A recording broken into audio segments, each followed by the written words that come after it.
Eh bien bonjour à toutes, bonjour à tous, c'est Top Top. Aujourd'hui on se retrouve pour un nouveau débrief de jeux télé sur Question pour un champion. Enfin nouveau, non, puisque c'est la première fois que je fais Question pour un champion. Mais bon, faut une première à tout comme on dit. Et si je fais cette vidéo autre sur Question pour un champion, tout simplement parce qu'un grand champion a été éliminé aujourd'hui ce 6 octobre 2022. Et ce candidat, c'est Nicolas.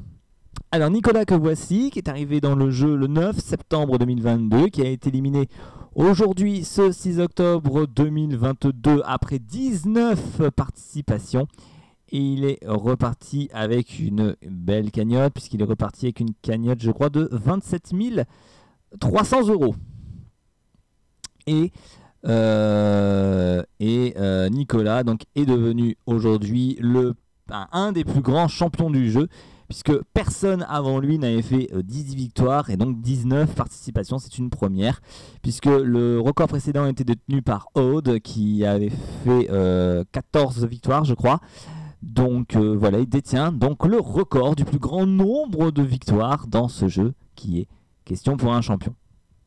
Voilà, mais sachez que c'est très récent, puisque cette règle des participations illimitées est arrivée que très récemment, hein, puisque souvenez-vous, à l'époque, les candidats donc dans Question pour un champion pouvaient partir avec leurs gains s'ils souhaitaient, au risque de tout perdre si jamais ils étaient éliminés. D'ailleurs, c'est même le cas de Nicolas, car Nicolas, ce n'est pas un inconnu des jeux de télé, hein. Il avait déjà fait Question pour un champion à l'époque, à 2 reprises même, puisqu'il avait fait notamment la version Julien Lepers, où il avait quitté le jeu avec une victoire et 500 euros. Donc c'est ce que je disais, ça c'était l'ancienne version, voilà. Donc il avait fait une victoire, il s'est dit, bon, allez, je vais partir, je n'ai pas envie de tenter le diable, et puis je repars avec les 500 euros, et puis voilà. Et alors sachez que cette règle des 500 euros, 1000 euros, 2000 euros, 3000 euros est toujours d'actualité. Mais une fois qu'on passe maintenant les 5 victoires et qu'on gagne la cagnotte, on continue d'enchaîner les victoires et chaque nouvelle victoire apporte 500 euros supplémentaires. Voilà, ça c'est pour la petite info. Donc Nicolas, comme je l'ai dit, ce n'est pas un inconnu des jeux télé. Il avait fait 2 fois le jeu, notamment une première fois avec Julien Lepers, où il avait, donc, comme je l'ai dit, remporté une victoire et 500 euros, mais également une deuxième fois lors d'une spéciale langues étrangères. Et donc là, c'était donc sa 3e participation dans le jeu. 3e participation, qui s'est bien soldée pour lui, hein, voilà. 18 victoires, 27 300 euros. Il est détenteur du plus grand nombre de victoires dans ce jeu-là. Jeu qui pour moi est très difficile, hein. Franchement, je prends le cas des autres jeux que j'ai fait, donc que ce soit Tout le monde a son mot à dire, les 12 coups de midi, Tout le monde veut prendre sa place et j'en passe.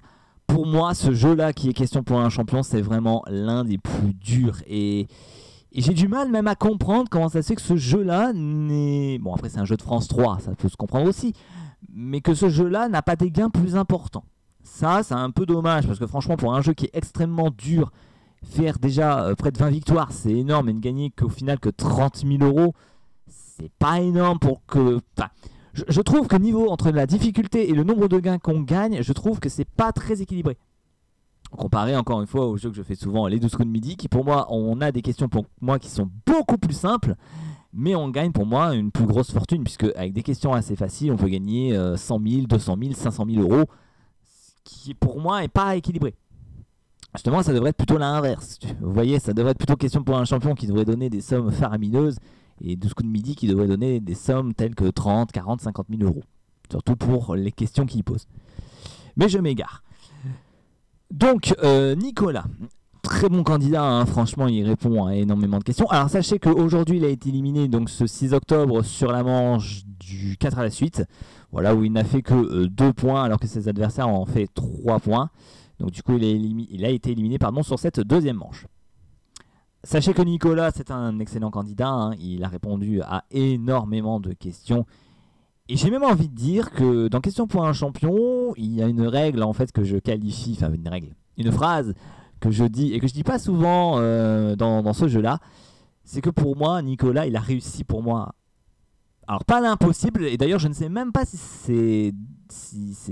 s'est déjà arrivé dans le jeu Question pour un champion en près de 35 ans, je ne sais pas si ça s'est déjà passé.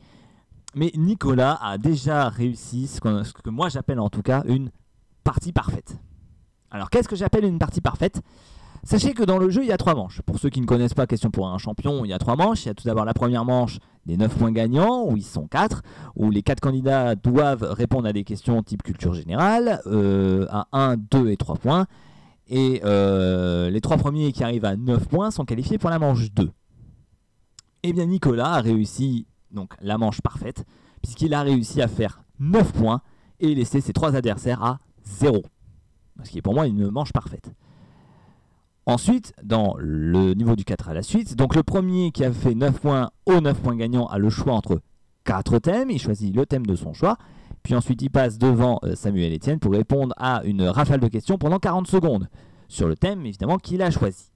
Et le but du jeu, c'est de donner au maximum donc 4 bonnes réponses de suite, 4 bonnes réponses d'affilée. Et Nicolas a réussi cet exploit en faisant un 4 à la suite. Et c'est ce que j'appelle une manche parfaite. Enfin, lors de la dernière manche qui s'appelle le face-à-face, les 2 candidats s'affrontent, où ils doivent répondre à une question sous forme d'énigme, on peut dire, entre guillemets, où Samuel Etienne va donner des indices de plus en plus probants au fur et à mesure du temps qui passe, mais plus le temps passe, moins la question vaut 2 points. On commence à 4 points, puis 3, puis 2, puis 1, avec des indices beaucoup plus flagrants. Sachant que la main passe à chaque fois selon le temps donné.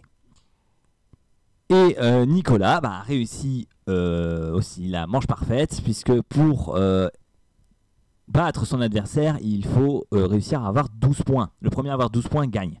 Et Nicolas, donc comme je disais, a fait une manche parfaite en réussissant à faire 12-0. Et les 3 manches dont je vous ai parlé, Nicolas a réussi à faire les 3 d'un coup. Donc c'est-à-dire que dans la manche du 9 points gagnant, il a réussi à faire le 9 points et laisser ses autres à 0. Puis dans la manche du 4 à la suite, il a réussi à faire un 4 à la suite. Et enfin dans la manche du face-à-face, il arrive à faire un 12-0. Ce qui pour moi franchement une partie parfaite. Voilà, c'est une partie parfaite. Et voilà, laisser tous ses adversaires à 0 et avoir le max de points, c'est pour moi une partie parfaite. Et il me semble, corrigez-moi si je me trompe, mais ils ne sont pas nombreux à réussir cette partie parfaite. Et GG à Nicolas pour avoir réussi cet exploit. Alors sachez que dans ce jeu, même si les champions, pas d'avantage donné, pas comme dans d'autres jeux type tout le monde veut prendre sa place par exemple, le champion est sur le même pied d'égalité que les 3 autres. Et ça se sent tout de suite, notamment lors de la manche du 9 points gagnant. Les candidats ont les 4 buzzers totalement identiques, ils répondent en même temps. Le champion n'est pas avantagé parce que son buzzer est allumé avant les autres. Non, c'est vraiment les 4 buzzers identiques. Le 4 à la suite, comme c'est du chacun son tour, tout dépend si le candidat arrive premier, deuxième ou troisième. Et lors du face-à-face, c'est pareil, puisque le candidat peut choisir de prendre ou de laisser la main. Et puis, selon le temps qui passe, il remporte plus ou moins de points. Donc pas d'avantage donné au champion pour ce jeu-là. Et c'est pour ça que pour moi, c'est vraiment un jeu qui est très difficile. Parce que le champion est sur vraiment le même pied d'égalité que les autres. Il doit se battre comme les autres. Et c'est ce qui en fait pour moi un jeu extrêmement difficile. Et Nicolas a réussi cet exploit en faisant, comme je disais, 18 victoires de suite et remporté une belle cagnotte de 27 300 €. 27 300 € qui n'est pas le record de gain du jeu, et il est même très très très loin du record du jeu, puisque Nicolas, en termes de gains, il n'est que 31e plus grand champion en termes de gains, puisque le plus grand gain il est détenu par André, qui avait remporté 75 500 € à l'époque, et c'était en 2015. Donc c'est vraiment quelque chose d'énorme. Voilà. Mais sachez donc qu'il a bien détenu le record de victoire absolue avec 18 victoires et donc 27 300 €. Et encore une fois, bravo à lui, quoi, que dire de plus, bravo à lui. Alors je vais vous avouer un truc aussi, Nicolas, j'ai pas trop suivi son parcours, puisque Question pour un champion, ce n'est pas un jeu que je regarde énormément, ni même Question pour un super champion qui est diffusé le samedi, si je ne m'abuse. Et c'est pas un jeu vraiment que je regarde beaucoup. Je regarde des fois de temps en temps, mais sans plus. Et là, vous voyez, Nicolas, quand j'ai appris qu'il avait battu le record précédent, c'est là où j'ai commencé à le regarder un petit peu plus. Donc là, je vous avouerai que cette semaine, je l'ai regardé un petit peu plus, le Nicolas, voir un petit peu comment il se débrouille. Et franchement, il se débrouille, mais très très bien. Il s'en sort, mais super bien. Et Et on sent quand même qu'il a une grande culture, quoi, le gars. Il a vraiment une grande culture, vraiment.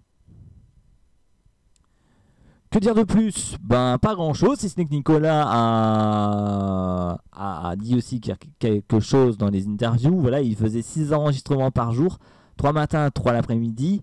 Voilà, quand il termine une émission, il en fait d'autres. C'est vraiment des émissions à la chaîne, hein, puisqu'il tourne 6 émissions par jour, ce qui était vraiment difficile. Et on sent qu'à la fin de la journée, il était complètement fatigué, quoi. Et ça peut se sentir, ça peut se sentir. Que dire de plus? Ben, pas grand chose, si ce n'est que pareil que les journées c'était de 8h30 à 18h, à ce qu'il nous a dit notamment. On peut vraiment ressentir la fatigue. On peut vraiment ressentir la fatigue. Et puis voilà quoi. Bon, après, en plus de ses gains, il est aussi reparti avec des petits séjours. Hein, voilà, c'est ce qui donne notamment aux vainqueurs, notamment. Et puis voilà, bon après c'est bien préparé quand même dans le jeu aussi, hein, voilà, comme il a déjà participé au jeu, il sait déjà quoi s'attendre, hein, on va dire, comme il a déjà participé déjà 2 fois.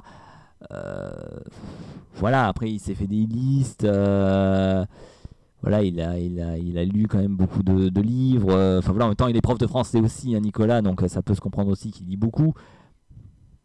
Donc voilà, et franchement, encore une fois, bravo à lui, hein. C'est dingue, mais c'est un truc de fou. C'est vraiment un truc de fou. Et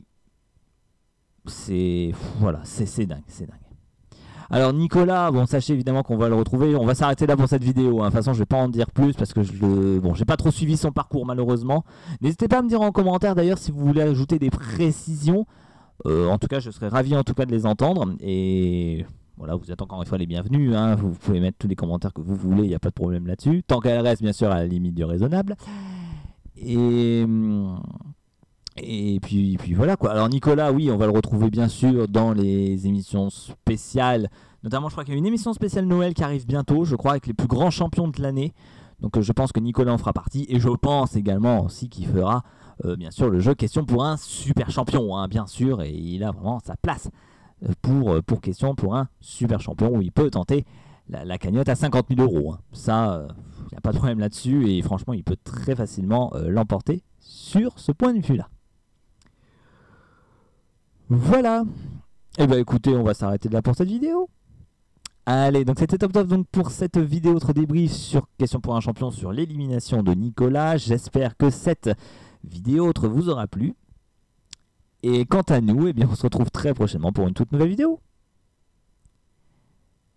Et en attendant, moi je vous dis à la prochaine tout le monde.